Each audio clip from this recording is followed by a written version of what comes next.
Selamat pagi. Assalamualaikum warahmatullahi wabarakatuh. Waalaikumsalam. Waalaikumsalam warahmatullahi wabarakatuh. Selamat pagi, Pak. Ya, selamat pagi. PPT sudah terlihat? Sudah muncul? Sudah, Pak. Ya, baik. Untuk absensi sudah saya absenkan semua ya, sudah komplit 69 orang. Bonus karena Sabtu-Sabtu kuliah ya sudahlah saya absenkan saja. Makanya tadi agak lama karena harus ngentangi satu-satu. Kemudian nanti kita kuliah sebentar saja ya. Ini saya juga sambil rapat asiin ya. Pendampingan akreditasi internasional ASIIN, mau visitasi. Jadi mau kedatangan bule-bule dari Jerman nanti sekitar bulan Januari ya. Jadi biologi bareng dengan kimia ini termasuk cukup paling maju gitu ya istilahnya. Karena kita sudah berani mengajukan akreditasi internasional ya dari ASIIN. Jadi nanti kita akan divisitasi. Dan nanti kalau misalnya lulus gitu, maka nanti kita prodi S1 biologi terutama akan mendapat akreditasi internasional. Jadi kelasnya sudah internasional. Biasanya kalau akreditasi kan universitas kan dari BAN-PT ya, biasanya dari perguruan tinggi, Badan Akreditasi Nasional Perguruan Tinggi yang dapat akreditasi A, B, dan seterusnya itu ya. Nah, kalau biologi ini sudah lebih jauh ya, sudah mengajukan akreditasi yang tarafnya internasional. Nah, sekarang lagi ada pendampingan visitasi ya, jadi diajari dulu besok kalau bule-bulenya datang itu kira-kira yang ditanyakan apa saja gitu ya. Termasuk nanti juga mahasiswa ya, mahasiswa prodi S1 nanti juga akan diundang untuk ikut divisitasi ya. Ya nanti kalau dosennya mungkin ya yang bahasa Inggrisnya bagus-bagus gitu ya. Kalau Pak Teguh enggak ikut paling ya cuman ikut membantu dari belakang saja. Kemudian kalau mahasiswanya mungkin nanti juga akan di briefing ya, tentu saja akan di briefing terlebih dahulu dan dipilih yang bahasa Inggrisnya cukup excellent ya. Oke, jadi kuliah untuk hari ini mikroteknik hewan dengan saya ya, pertama sebelumnya dengan Bu Silvana. Materinya untuk hari ini adalah tentang pengambilan sampel mikroteknik ya. Jadi secara umum yang kalian kenal mungkin yang sudah dipraktikumkan untuk pengambilan sampel ini paling dari cara pembedahan dan kemudian diambil sampel organ maupun jaringannya gitu ya. Tapi sebenarnya ada bermacam-macam teknik untuk melakukan pengambilan sampel ya. Di antaranya ada melalui anestesi terlebih dahulu, ada juga yang eutanasia, artinya hewannya itu dibunuh gitu ya, dimatikan gitu, tetapi diusahakan untuk tidak terlalu menyakitkan gitu ya. Kemudian ada yang cara biopsi ya, biopsi ini biasanya diambil langsung gitu ya, organ atau jaringan yang mau digunakan untuk sampel ini diambil langsung. Untuk pengambilan sampel mikroteknik ini nanti kita bagi dua pertemuan hari ini dan pertemuan minggu depan. Untuk pengambilan sampel mikroteknik dengan metode pembedahan dan pengambilan sampel, kalian sudah sangat paham waktu di praktikum, apalagi yang sudah kerja di lab hewan ya, yang ikut penelitian di lab hewan sudah sangat mahir itu melakukan pembiusan dengan ether ya secara inhalasi, kemudian dilakukan pembedahan, kemudian dilakukan pengambilan sampel ya sampai fiksasi itu sudah sangat paham. Kelompoknya David ya, David terus Pandu ya, itu sudah pinter itu, udah praktek langsung. Baik, kita ke anestesi atau pembiusan. Status definisinya ya, status yang dicirikan dengan kurangnya atau hilangnya sensasi untuk sementara sehingga operasi atau prosedur yang lain yang menyakitkan dapat dilakukan. Dicapai dengan memasukkan obat atau kombinasi beberapa obat ke dalam tubuh lewat sirkulasi. Ya. Jadi anestesi ini tujuannya tidak hanya untuk pengambilan sampel, tetapi juga untuk melakukan prosedur operasi. Ya. Obat anestesi beraksinya itu dengan menghasilkan depresi, ya, depresi pada fungsi sistem saraf pusat, ya, menjadi tenang, ya, juga berfungsi sebagai analgesik atau penghilang rasa sakit, ya. Kemudian mengurangi aktivitas refleks otot, ya, jadi otot itu muskulus itu walaupun orangnya katakan sudah meninggal gitu kan kadang masih ada refleks gitu ya, ada gerakan karena masih ada energi di sana ya. Nah, obat yang diberikan untuk anestesi itu juga mengurangi aktivitas refleks pada muskulus tersebut ya. Sampai akhirnya hewan atau orang yang dianestesi itu mengalami kehilangan kesadaran. Dalam dunia kedokteran, pembiusan pasien ini akan dilakukan dengan dokter anestesi memberikan obat-obatan yang bisa masuk ke tubuh dengan cara disuntikkan, dihirup ya lewat hidung ataupun bisa lewat mulut ya. Kemudian yang bertujuan menghilangkan rasa sakit atau painkiller, menidurkan dan membuat tenang atau paralytic drug ya. Golongan paralitik drug. Pemberian ketiga macam obat ini disebut triangulasi ya. Jadi apa tadi yang lewat suntik, hirup maupun lewat mulut. Nah, obat-obatan yang berfungsi terhadap depresi batang otak. Nah, ini PPT-nya jangan ditiru ya. Ini kelewat semuanya sudah saya ganti yang merah-merah. Jadi kalau membuat PPT usahakan tidak menggunakan huruf yang berwarna merah ya. Ini tadi kelewat satu, yang lainnya sudah saya ganti. Ini kelewat. Ini PPT-nya dari Bu Silvana ya. Saya tinggal membacakan saja. Jadi obat-obatan yang bersifat untuk depresi batang otak itu contohnya adalah jenis obat barbiturat. Ya. Ini kerjanya memberikan hambatan pada reseptor GABA, ya, gamma amino butyric acid, ya, yang berfungsi sebagai neurotransmitter pada sistem saraf pusat. Ya. Jadi di fisiologi hewan atau mungkin di materi yang lain mungkin sudah pernah diterangkan bagaimana antara sel saraf ya menyalurkan sinyalnya ya baik itu antar sel saraf maupun dari sel saraf ke sel muskulus ya ke otot. Nah, itu kan dengan menggunakan neurotransmitter ya. Neurotransmitter ada macam-macam ya, banyak.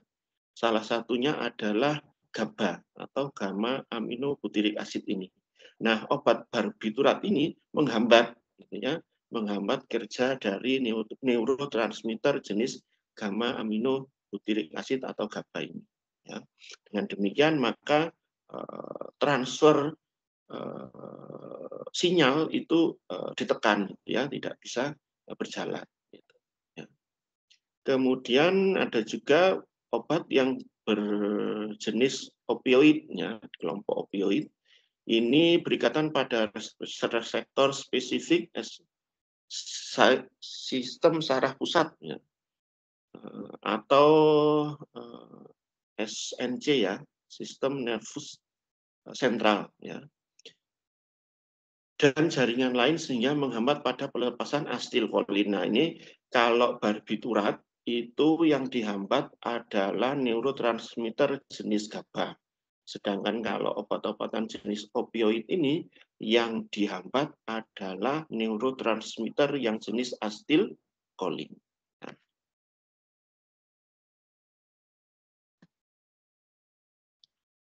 Kemudian efek anestesi dicapai karena depresi batang otak yang mengontrol respirasi menuju lambatan pernafasan secara spontan. Ya, jadi karena sinyal untuk melakukan respirasi atau pernafasan itu dihambat, maka proses kerja tubuh untuk melakukan pernafasan itu juga melambat.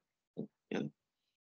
Kemudian batang otak sendiri itu terdiri dari medula oblongata, kemudian bagian tengah yaitu pons, ya, di antara ya, bukan bagian tengah, maksudnya di antara yaitu pons dan otak tengah. Ya. Jadi medula oblongata, pons, dan otak tengah. Ya.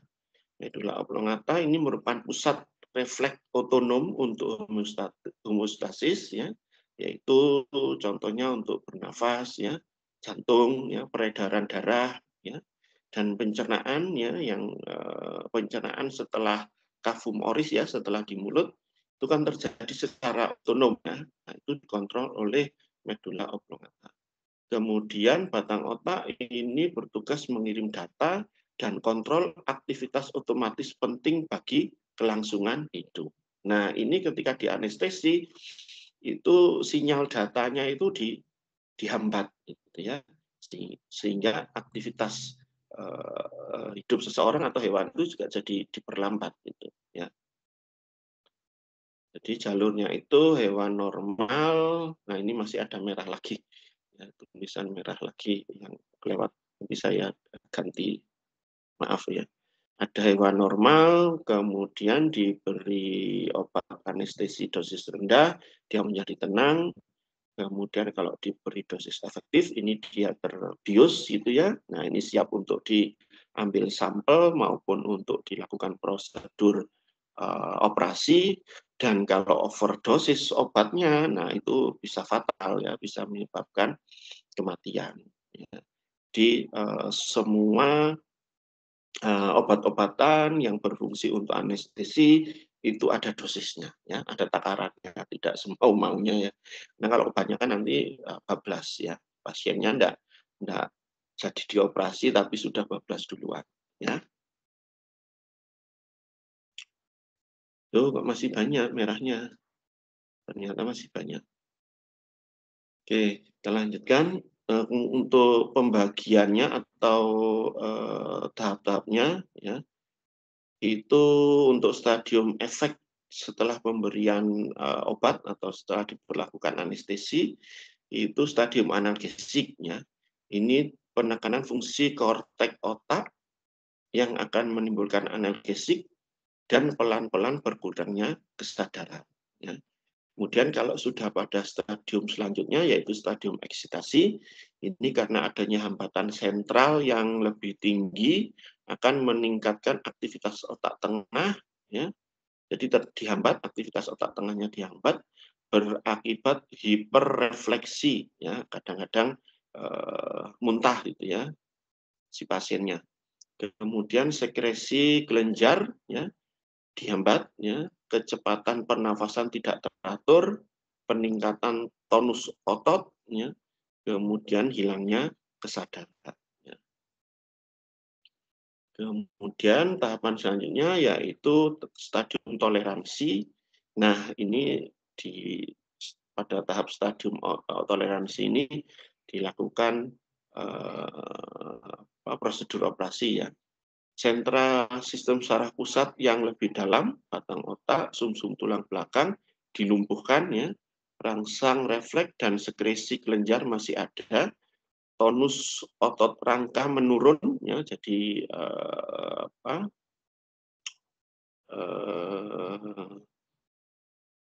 meregang gitu ya, ototnya jadi meregang ya, atau relaksasi. Kemudian pernafasan teratur berlanjut sampai berhenti total ya. Jadi pernafasannya itu berhenti total yang dipengaruhi oleh kesadarannya. Dipengaruhi oleh kesadaran. Jadi yang berfungsi itu hanya pernafasan yang spontan, yang otonom gitu ya, yang artinya terjadi secara refleks gitu ya. Hanya untuk mempertahankan kehidupan individu tersebut ya. Jadi pernafasannya dilakukan hanya sekedar untuk mempertahankan tingkat kehidupan sel ya, dan secara keseluruhan tingkat kehidupan dari individu tersebut. Jadi pernafasan yang sangat minim sekali. Kemudian stadium asfiksi, ya, ini hambatan lebih dalam pada sentra esensial pada medula oblongata, menghentikan pernafasan dan denyut jantung. Dan kalau ini tidak segera dibantu dengan respirator dan sirkulasi, akan menyebabkan kematian.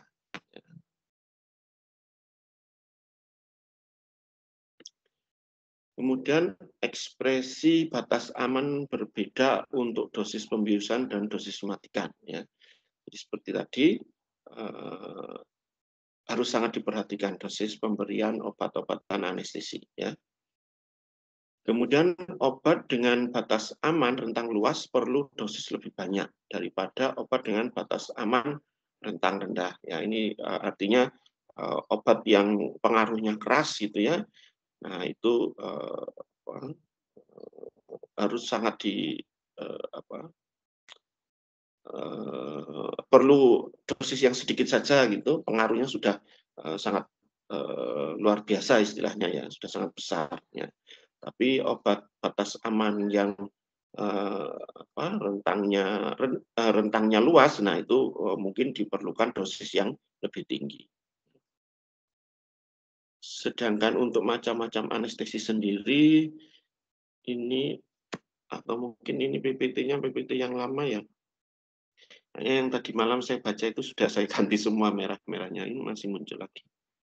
Sudahlah, apa ya. Untuk macam anestesi sendiri ada anestesi lokal, regional, dan total istilahnya ya. Jadi lokal, regional, dan total.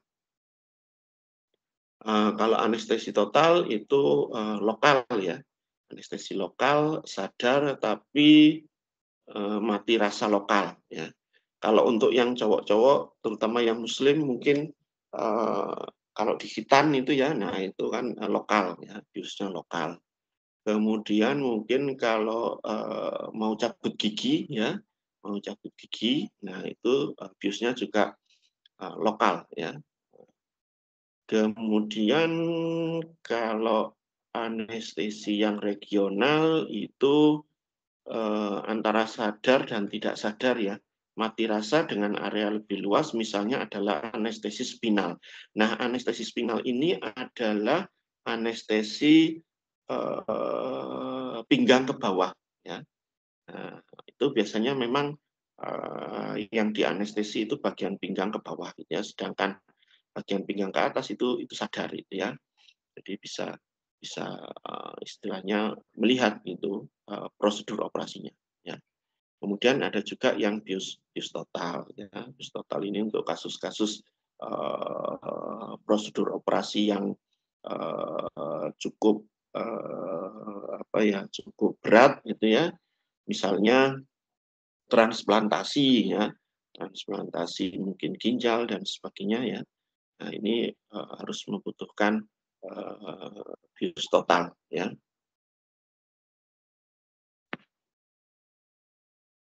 Itu untuk macam-macam anestesi. Ini contohnya anestesi lokal ya. Ini apa ini gambarnya ini? Di kulit mungkin ya. Mungkin mau operasi plastik mungkin. Ya, ini agak nggak jelas. Yang jelas contohnya anestesi lokal ya, kalau kita mau cabut gigi ya, kemudian mau di Hitan, nah itu anestesi lokal. Anestesi total ini tidak sadar secara keseluruhan ya. Nanti hewan dibuat tidak sadar, kemudian bisa diambil sampelnya. Untuk prosedur anestesi dasar, ya, ini misalnya pada hewan tikus, mencit, kelinci, yang harus diperhatikan adalah peralatan sederhana untuk injeksi seperti jarum suntik, kemudian keterampilan ya, bagaimana melakukan suntikan intraperitoneal, ya, intramuskular. Nah, itu harus benar-benar paham ya. Kemudian aman dan nyaman untuk hewan uji ya. Tapi kalau untuk pemula itu mau nggak mau hewannya tetap akan jadi korban ya.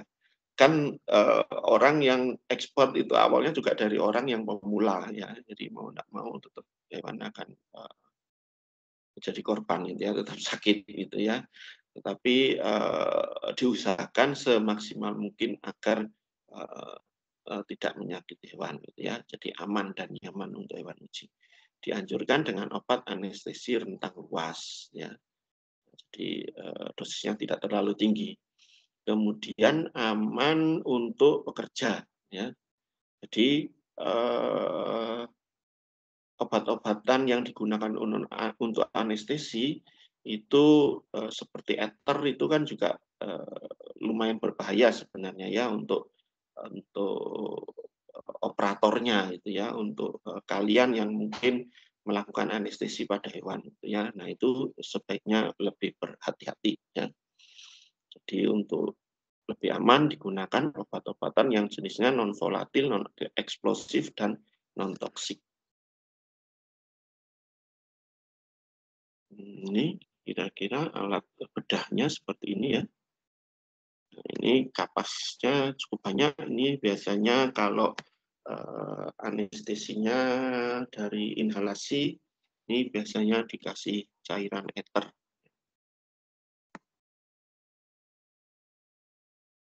Nah, untuk metode atau teknik anestesi sendiri bisa melalui suntikan intraperitoneal atau intramuskular ya.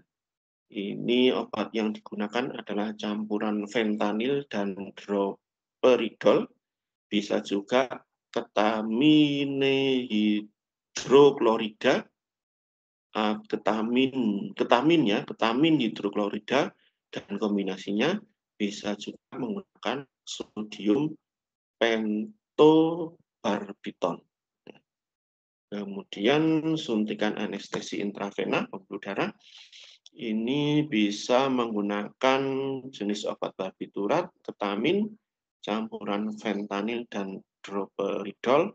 Ya. Ini keuntungannya cepat mencapai kondisi terbius karena kecepatan aliran darahnya ke otak maupun menembus membran sistem saraf pusat. Ya. Tetapi cepat hilang efeknya ya karena penyebaran yang cepat dari otak ke otot dan lapisan lemak ya. Jadi efeknya cepat tetapi cepat terurai juga ya sehingga pengaruhnya itu bisa cepat hilang ke individu yang dianestesi. Kemudian kekurangannya teknik lebih sulit, butuh waktu untuk persiapan jika hewan banyak ya karena untuk menemukan intravena ya, untuk menemukan vena ya, pembuluh darah kemudian kita suntikkan obatnya ke situ itu kan butuh waktu dan juga keterampilan khususnya. Jadi itu kekurangannya, lebih lama waktunya. Ini mungkin dibandingkan dengan anestesi dengan cara inhalasi. Kemudian yang ketiga ada metode inhalasi ya. Ini menggunakan ether atau dietil ether, kemudian metoksifluran, halutan, dan influran. Ya, kelebihannya proses cepat dan cepat kembali normal. Ya. Jadi tergantung dosisnya ya. Jadi kalau diberi cukup banyak gitu ya, apa, ethernya ya yang harus dihirup, nah itu juga dia tidak sadarnya juga agak lama gitu ya. Tapi kalau kebanyakan ya mati juga hewannya ya. Kemudian iritasi membran mukosa, saluran napas ya, ada yang eksplosif dan mudah terbakar, dan ada yang toksiknya. Jadi lebih berhati-hati ya, hati-hati saja ya. Jadi mungkin bisa gunakan masker ya, kelengkapannya, sarung tangan dan sebagainya. Ya. Kemudian ada juga yang keempat, ini metode anestesi spinal. Ya. Anestesi spinal ini suntikan bahan anestesi lokal ke dalam bagian yang lebih rendah daripada spinal, sumsum tulang belakang, dalam vertebrae lumbal dengan cara memblokir fungsi saraf spinal secara temporer. Paralisis pada daerah bagian bawah abdomen, ya, pelvis, dan anggota tubuh bawah. Ya, jadi anestesi spinal ini khusus untuk apa ya, bagian bawah lah ya, organ bagian bawah tubuh ya. Jadi di bawah pinggang gitu ya. Nah, itu untuk anestesi ya, untuk anestesi. Kita ke teknik yang kedua untuk pengambilan sampel, yaitu dengan cara eutanasia. Ya. Arti kata dari bahasa Yunani eu, yang artinya good, dan thanatos. Oh, kayaknya dari sini saya baru lupa jadi merah-merahnya jadi hilang ya, berarti mau kurang ke atas. Ini sudah biru-biru, awalnya merah kayaknya ini. Dan dari kata thanatos atau death, ya, jadi quiet, painless death, ya, jadi mati dengan tenang dan tidak sakit, mungkin kira-kira begitu ya terjemahan bebasnya. Di kematian yang dicapai karena kehilangan kesadaran secara cepat diikuti dengan berhentinya detak jantung, hilangnya pernafasan serta fungsi otak, meminimalkan rasa sakit dan ketidaknyamanan. Ya. Faktor-faktor yang harus diperhatikan dalam eutanasia yaitu merasa nyaman untuk hewan dan pelaku, ya, cepat, tenang, sakitnya diminimalisir, teknik tidak menginduksi, teknik yang dilakukan itu tidak menjadikan hewan menjadi panik, ya, sehingga bertindak liar. Ya. Binatang lain dilindungi dari pengaruh yang ditimbulkan oleh teknik pelaksanaan. Ya. Kadang memang hewan itu kan juga mungkin tetap tahu gitu ya mau diapakan gitu ya. Jadi harus punya teknik tersendiri supaya dia tetap tenang gitu ya. Dengan kadang kalau di Idul Korban itu kadang kan ada sapi yang memberontak gitu ya, karena dia tahu mau dibunuh kayaknya ya, karena sudah lihat teman-temannya. Nah, itu diusahakan jangan seperti itu ya, sebaiknya hewan-hewan yang menunggu giliran untuk dimatikan misalnya itu sebaiknya agak dijauhkan gitu ya dari tempat lokasi pembunuhan dengan metode eutanasia ya. Kemudian untuk teknik ini harus secara etis, dipertimbangkan spesies, ukuran, jumlah hewan, penanganan, skill operator, jaringan yang akan dikoleksi, biaya, alat, waktu yang tersedia. Ya, jadi hal-hal yang harus dipertimbangkan gitu ya, agar pelaksanaannya dapat lancar secara teknis. Untuk metode eutanasia ini dasar fisiologinya adalah depresi secara ekstrim. Ya. Jadi memang dilakukan penekanan secara ekstrim ya, pada pusat respirasi dan kardiovaskuler di batang otak ya, atau memutus korda spinalis cervix yang menghubungkan pusat respirasi di batang otak ke saraf interkostal yang menginervasi otot respirasi. Ya. Jadi paling fatal di vital dan fatal di kita itu kan memang nafas ya, respirasi. Ya, kalau kita tidak makan, tidak minum itu mungkin bisa bertahan bisa sampai 12 jam. Tapi kalau bernafas ya, kalau bernafas itu mungkin hanya sebagian orang ya yang tidak terlatih itu hanya beberapa menit saja tidak bernafas mungkin sudah kolaps ya. Tapi kalau orang yang terlatih yang mungkin biasa menyelam dan sebagainya ya itu mungkin karena apa kapasitas paru-parunya sudah terlatih untuk bisa menahan banyak O2 ya itu mungkin bisa apa ya mungkin 5 sampai 10 menit mungkin mereka bisa ya.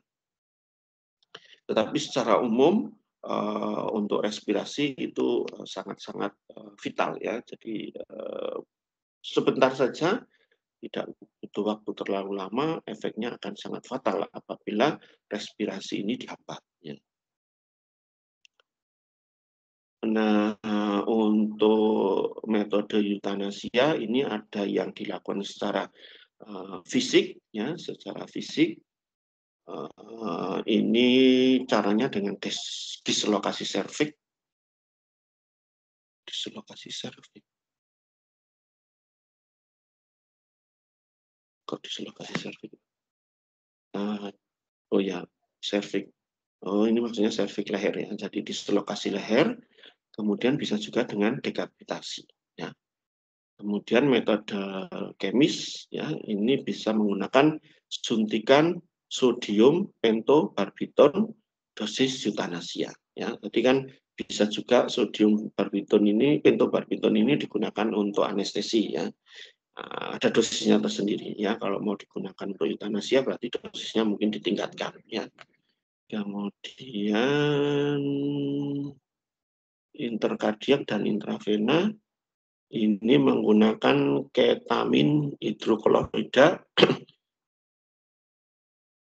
Suntikan. Oh, maaf. Yang suntikan sodium pentobarbiton tadi ya, ini melalui intrakardiak dan intravena. Sedangkan kalau menggunakan ketamin hidroklorida, ini bisa secara intraperitoneal. Nah, kalau menggunakan gas CO2, nah ini tentu saja pernafasan ya, yang dihambat pernafasannya.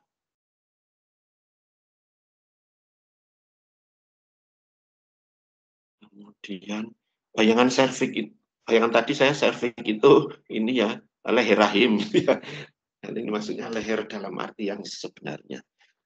Jadi dislokasi serviks atau dislokasi leher, istilahnya kan sama ya. Di saluran reproduksi betina kan juga ada serviksnya. Tapi serviks yang di organ reproduksi betina itu maksudnya leher rahim. Untuk dislokasi serviks ini dengan cara memisahkan tengkorak dan otak dari sumsum tulang belakang ya, atau refleks kedip istilahnya ya. Rasa sakit menghilang dengan segera ya.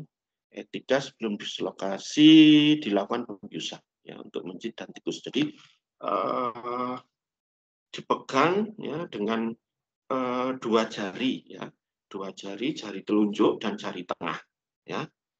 Ini yang satu memegang di bawah kepala, yang satu memegang setelah leher. Ya. Nah, saya sendiri belum pernah melakukan. Yang ahli itu Pak Narno. Saya lihat sendiri Pak Narno itu hebat sekali kalau dislokasi serviks ya, dislokasi leher.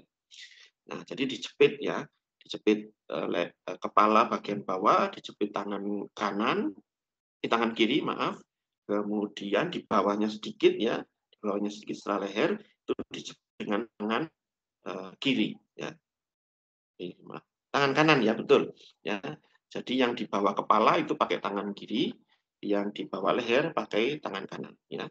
Jadi dijepit antara jari telunjuk dan jari tengah ya.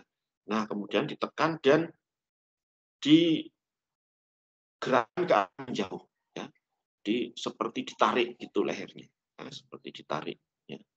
Nanti ya mati akhirnya ya, meninggal lewatnya ya, mencit atau tikus akan mati gitu ya. Itu karena nanti mungkin putus ya saluran pernafasannya. Kemudian dekapitasi ini dilakukan dengan jalan memotong kepala hewan menggunakan peralatan tajam dengan tujuan untuk memutus kepekaan saraf tulang belakang dan juga pernafasan ya. Jadi ini dekapitasi ini seperti memotong ya, memotong ayam ya, tekniknya seperti itu. Jadi yang diputus adalah persarafan dan juga jalur respirasi.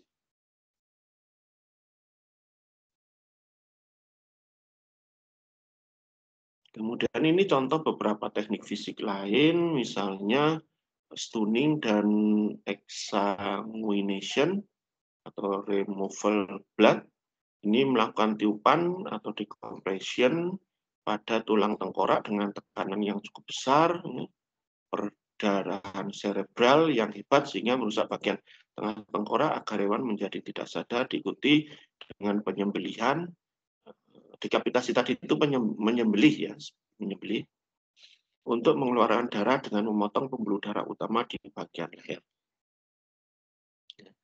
Ini juga bersama dengan dekapitasi tadi, tetapi dilakukan terlebih dahulu dengan dekompresi. Kemudian ada teknik fisik yang lain, yaitu dengan captive bolt atau gunshot, ya. Jadi ini menembak langsung di kepala atau di leher, ya. Jadi pada bagian yang sangat vital. Umum dilakukan di rumah potong hewan, ya. Ini untuk hewan kuda, ruminansia seperti sapi, ya. Kemudian pada hewan babi.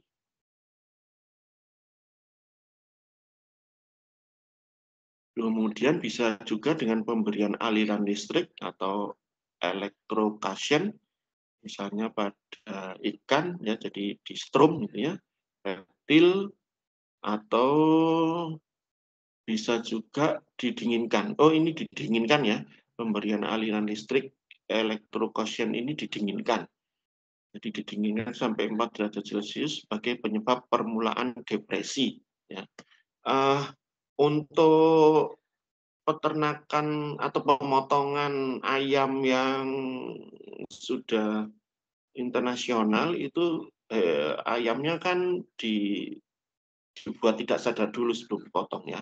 Dan ini caranya dengan dilewatkan ruangan khusus yang temperaturnya 4 derajat Celcius. Jadi memang jadi tidak sadar hewannya. Ya. Jadi lebih mudah untuk dipotong gitu ya. Artinya dia tidak akan berontak lagi waktu dipotong. Kalau menurut orang Eropa itu lebih nyaman gitu ya bagi hewannya ya, ya karena yang menemukan atau yang mencetuskan metode ini kan memang orang-orang Eropa gitu ya. Tetapi kalau dari sudut maaf ya yang orang Islam Muslim itu malah tidak disunahkan seperti itu ya. Katanya itu malah menimbulkan rasa sakit gitu ya. Jadi harus mending langsung dipotong saja gitu ya, tidak sakit ya.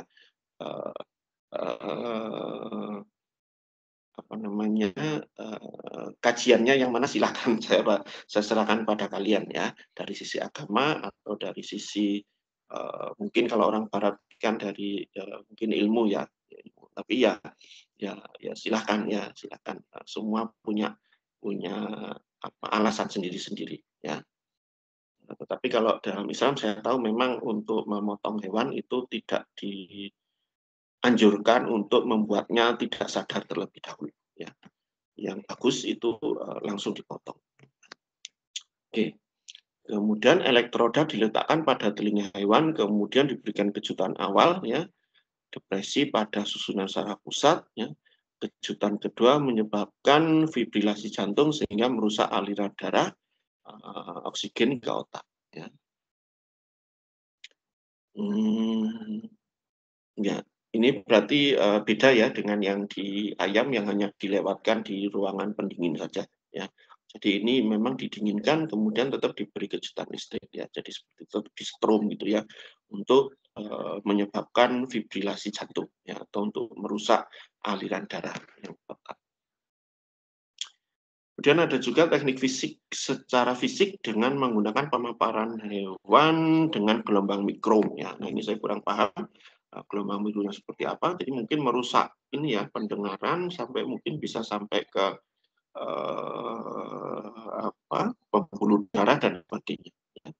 Jadi kan kalau gelombang terlalu rendah itu kan juga mungkin merusak atau mungkin gelombang tinggi gitu ya. Nah, itu kan bisa merusak ya. Kalau di film-film fiksi ilmiah itu kan kadang ada yang bisa mengeluarkan suara sangat tinggi gitu ya. Nah, itu kan bisa digunakan untuk menghabisi lawannya gitu ya. Tapi memang benar kalau suara yang cukup keras gitu ya, seperti mungkin zaman dulu ada pesawat supersonik gitu kan ya. Nah, itu bisa menyebabkan perdarahan ya, merusak telinga kemudian terjadi pendarahan. Mungkin maksudnya pemaparan hewan dengan gelombang mikro ini bisa juga yang seperti itu ya. Kira-kira ya. Nah, silakan kalian cari sendirilah ya. Oke. Kemudian zat anestesik secara inhalasi ini menggunakan ether, kloroform ya. Lutein ini berarti yang secara ini masih fisik ya, masih mekanis ya. Jadi menggunakan ether atau kloroform, halogen, metoksifluran, dan nitrous oksida yang digunakan dalam bentuk uap ya, jadi bisa diteteskan di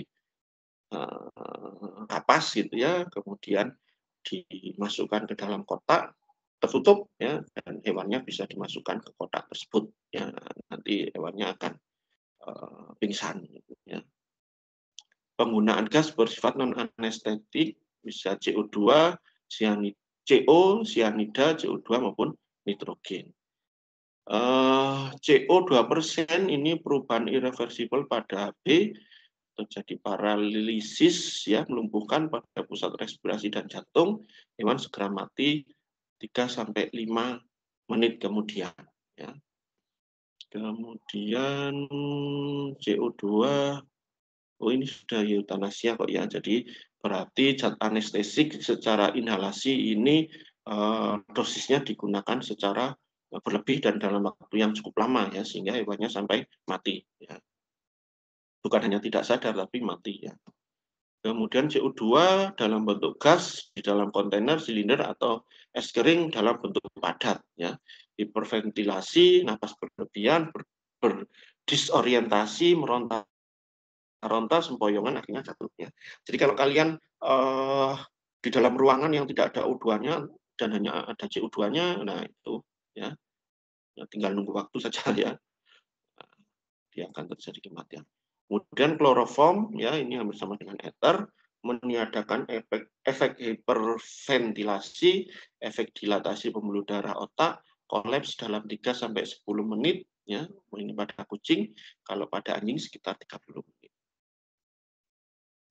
Kemudian bisa juga digunakan nitrogen ya, selain CO, CO2 bisa juga digunakan nitrogen untuk kucing dan rodensia. Dengan N2 1,5% ini terjadi paralisis di pusat pernafasan, kemudian kolaps dan mati. Nah, sianida, nah ini kopi sianida ya, agen paralisis yang kuat ke sel respirasi, terjadi anoksia dengan cepat, depresi SSP, sistem saraf pusat, cepat mati tanpa rasa sakit, menderita konvulsi sebelumnya. Ya. Ini tidak disarankan karena cukup berbahaya ya. Kalau terkena tangan bisa gatal-gatal dan sebagainya. Oke, kita lanjutkan minggu depan ya untuk tapi ini cuma tinggal 2 sliding biopsi, lanjut aja lah ya, sebentar nggak apa-apa ya, molor sedikit akunya. Biopsi ini dari kata, jadi pengambilan sampel dengan cara biopsi.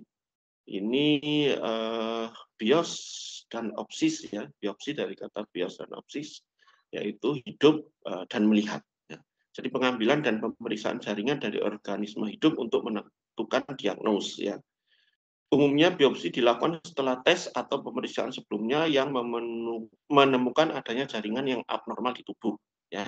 Jadi dengan pemeriksaan saja ya, maksudnya pemeriksaan secara luar gitu, kurang yakin ya. Misalnya ada benjolan-benjolannya karena apa? Ya. Nah, perlu dilakukan pengambilan sampel untuk mengambil jaringannya dan dianalisis di laboratorium. Nah, ini maka dilakukan biopsi. Ya. Jaringan abnormal yang ditemukan namun belum diketahui penyebabnya. Nah, dapat disebut sebagai lesi, tumor maupun massa. Nah, kalau sudah diambil sampelnya, dibawa ke lab, diperiksa, baru yakin ya. Nah, itu apa itu ya. Nah, contoh pada biopsi kulit, tindakan pengambilan sebagian kecil jaringan yang ada di kulit untuk dilakukan pemeriksaan histopatologi di bawah mikroskop. Ya. Nah, jadi tanpa pembiusan ya untuk biopsi ini, untuk pengambilan sampel menggunakan teknik biopsi ini tanpa pembiusan. Biopsi sangat penting dilakukan untuk menentukan jenis terapi yang perlu diberikan. Ya, mengambil sebagian sampel jaringan untuk diamati di laboratorium, sayatan atau suntikan, karena harus mengambil cairan di lokasi penentuan penyakit. Ya. Tapi ya ini menurut saya tetap dilihat posisi gangguannya ya. Tapi secara umum kalau biopsi memang pada organ-organ yang di luar ya, secara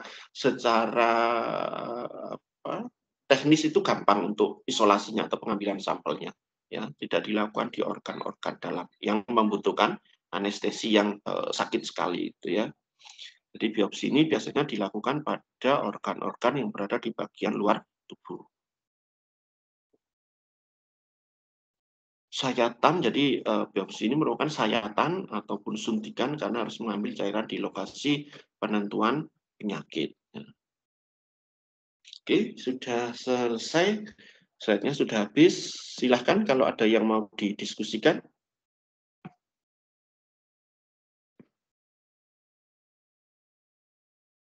Halo? Tidak saja.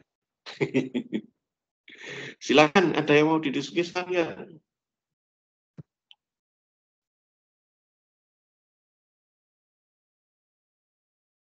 Halo? Kayaknya nggak ada deh, ya. Sepertinya Baik, belum ada, Pak. Ya, belum ada ya. Nah, bisa lanjut untuk aktivitasnya Sabtu-Sabtu ya. Ngapain kuliah lama-lama. Baik, waktunya memang sudah habis ya, karena kan satu SKS cuma 50 menit. Kita lanjutkan minggu depan.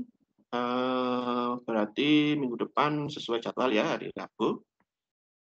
Kita lanjutkan tentang teknik pengambilan sampel yang melalui proses pembedahan. Ya. Baik, terima kasih. Kita akhiri dulu kuliah untuk pagi hari ini. Kita ketemu lagi minggu depan. Selamat pagi. Wassalamualaikum warahmatullahi wabarakatuh. Waalaikumsalam warahmatullahi wabarakatuh. Terima kasih, Pak. Terima kasih, Pak. Terima kasih, Pak. Baik, sama-sama. Pak Teguh izin live ya. Oke, Pak. Ya, oke.